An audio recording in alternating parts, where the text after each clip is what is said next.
Have you ever used stencils to decorate something? You just hold your stencil in place and dab the paint in through the hole in the stencil, and the stencil creates the picture for you.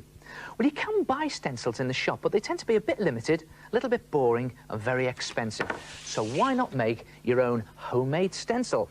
Simply cut out a picture from a magazine, anything that grabs your fancy, but something that's not too complicated or too fiddly, and then just draw around your picture onto a piece of stiff paper or thin card. I'm just going all round, filling in the detail here.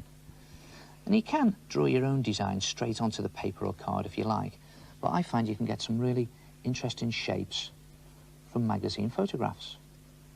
Something like that. Then take a pair of scissors and cut up into the card and halfway into your shape. And the reason I'm doing that is it then makes it easier to get your scissors in to cut your shape out. And when you've cut your shape out, you'll have something that looks like that. It's a sort of broken stencil, really.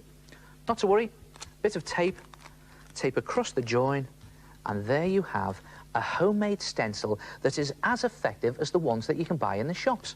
Then decide what it is that you're going to jazz up with your stencil. Well, here's an old file of mine.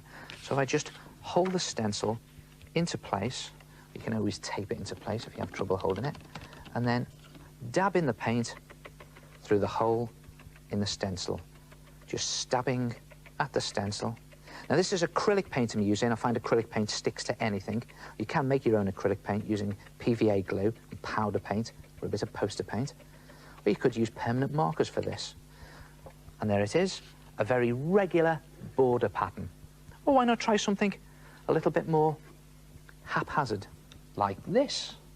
And the beauty of these designs is they were all done using the same stencil. You can do it again and again and again with the same homemade stencil.